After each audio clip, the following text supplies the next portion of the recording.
I'm Benny, 31 years old. I'm working as a production manager for one of the 10 largest companies in the US. I've worked very hard to get to my current position and I really love my job.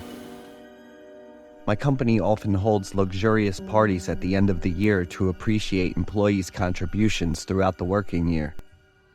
During the party, there will be activities including dining, entertainment, and a charity auction.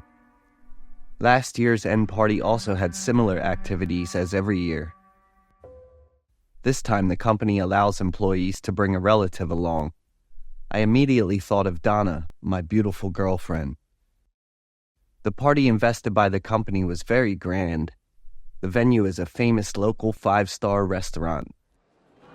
Donna and I arrived at the party greeting everyone. Donna is very excited about everything around her. Knowing my position in the company, she really admired it. I am also confident that I have scored more points in her eyes. The party with the participation of more than 3,000 employees was deafening. I told Donna to follow me closely to avoid getting lost. Around 6:30 p.m. we started the party. Company leaders will give opening remarks. The next part is to honor and reward employees who have made outstanding contributions.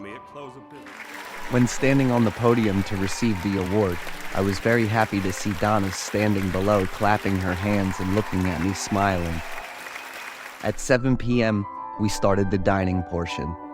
The party format will be buffet. Beautifully decorated and extremely luxurious dishes were served.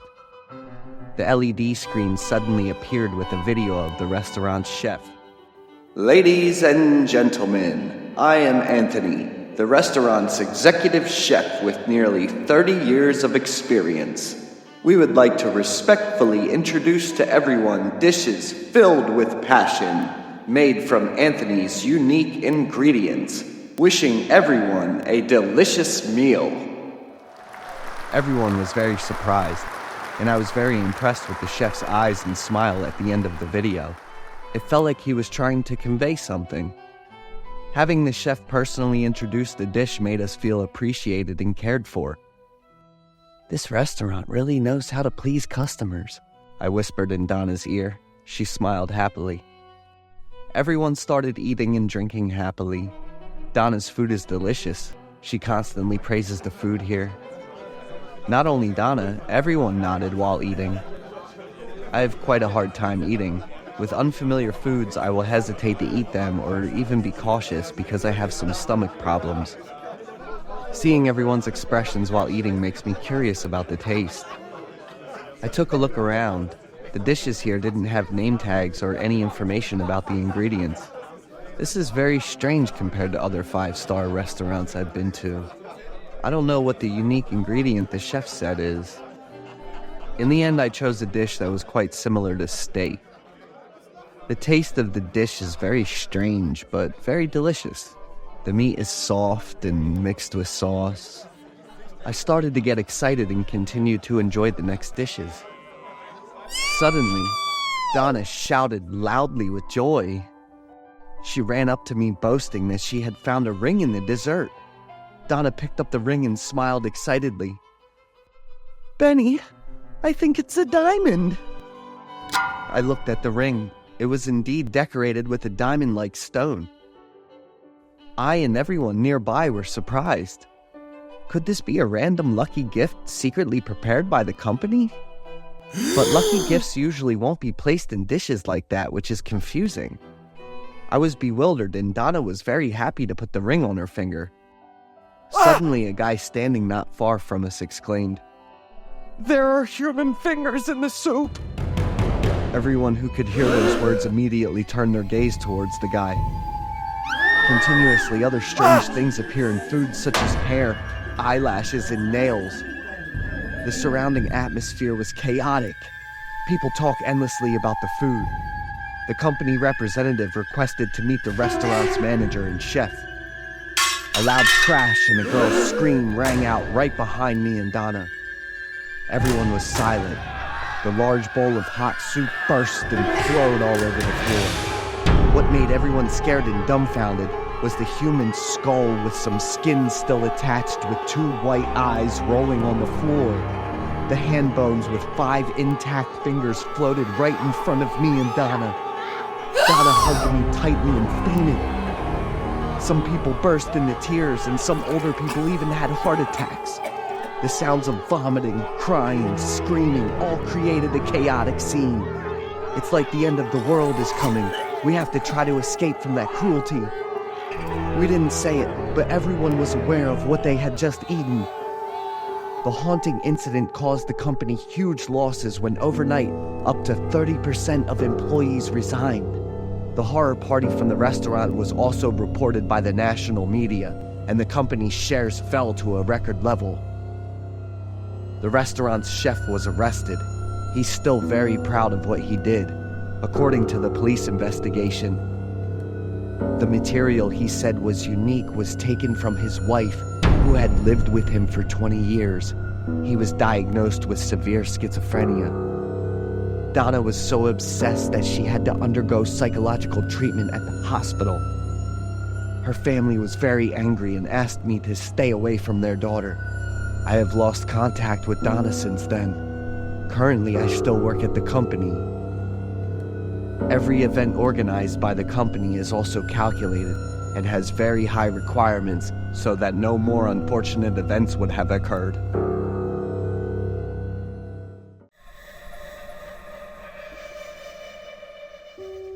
I am Roger, 39 years old.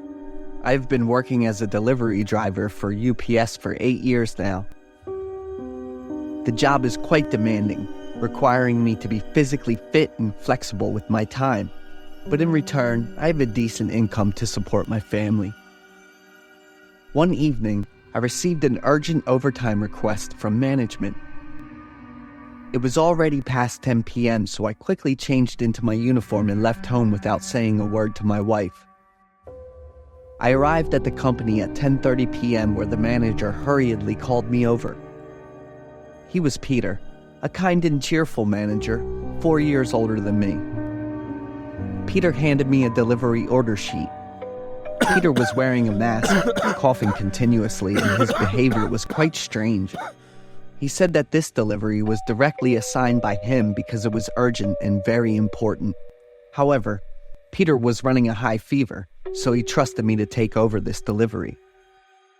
Before I could read the delivery address, the quantity of goods, or the delivery time, Peter said he had already checked everything for me.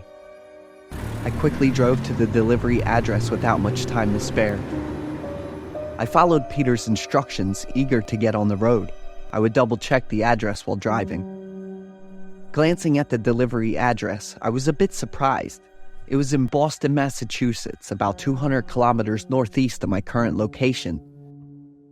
The items were cosmetics and dietary supplements. The customer requested delivery within 3 hours.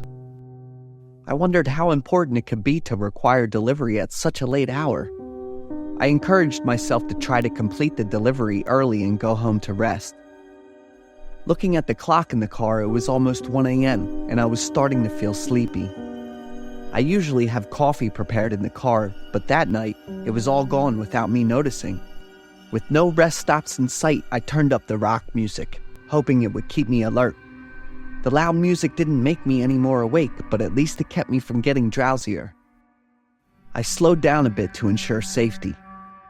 Suddenly, I heard someone, though I couldn't tell if they were whispering, moaning, or crying. It must have been background noise from the song I was listening to, as it spoke of the heartache of a lovelorn boy. I brushed it off and continued driving, searching for a rest stop. After a stretch of Henry Road, I finally came across a rest area. Just as I turned off the music, I heard the sound of dripping water. I startled, thinking about the possibility of the cosmetics encountering an issue. I quickly got out of the car to check the cargo. Luckily, everything seemed fine, probably just my sleepiness getting to me. But these bottles of cosmetics had a strong chemical smell. I went into the convenience store next to the rest area, bought a pastry and a hot coffee. Now I was truly awake. With 80 kilometers left to go, I was confident I could deliver this shipment on time. But then I got lost on a rough dirt road with large rocks causing the car to shake violently.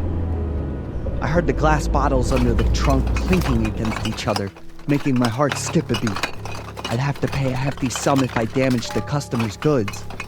The road was too dark. The car hit a large rock and jolted. The sound of breaking glass echoed. On reflex, I hit the brakes, turning back to the trunk with a look of horror on my face. But what I saw next terrified me even more. I saw Peter, my manager, with a pale face, his eyes dripping with blood. I slammed on the brakes as hard as I could, trying to widen my eyes to see clearly, but Peter was gone. The feeling of seeing a ghost doesn't compare to seeing someone you know, but they're in a horrifying state. It took me a few minutes for my stiff body to move again, but my heart was still pounding so hard I could hardly breathe. I panicked, my limbs unsure of what to do to keep driving. I kept pressing the accelerator, the car speeding faster, making me even more frantic. I reached out, pressing every button, the horn, the turn signals, the headlights. But my foot remained firmly on the accelerator. Ahead was a large tree. I was still accelerating, the car reaching speeds of up to 80 kilometers an hour. Luckily, I managed to hit the brakes in time. The car screeched to a halt, the entire force thrusting forward, the cargo compartment echoing with the sound of tearing bags and a series of crashes. I knew I had just caused something horrifying. Gripping the steering wheel tightly, I breathed heavily, trying to regain my composure, the strong smell of bleach wafting up from the cargo. I stepped out of the car almost holding my breath, slowly opening the cargo door and shining my flashlight. A mixture of bleach and the metallic smell of blood spilled out from the inside. As I shone the flashlight inside, a man in uniform similar to mine lay amidst numerous bottles and jars, his body covered in blood. As I slowly illuminated the area, I saw blood flowing from his chest, 3 wounds resembling gunshot wounds in the center of his chest. And the most horrifying thing was, he was my manager, Peter. My entire body went limp. I lost the ability to control myself. Even my brain seemed to stop functioning for a few minutes. I don't remember how I managed to return to the driver's seat. It was only after I finished calling the police that I noticed my phone screen was covered in blood and dirt.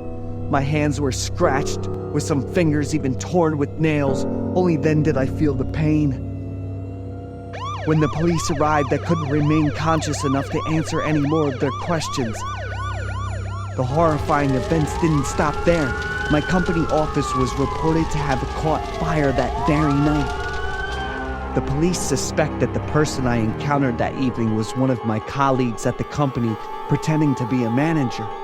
He took advantage of my trust, deceived me into taking the body far away, then set fire to destroy all evidence and fled.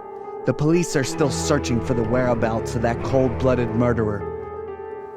I requested a 2-week leave to stabilize my mental state, and afterward, I was promoted to manager by the company. It's been 13 years, but the image of Peter that dark night still haunts me. The killer still hasn't been caught.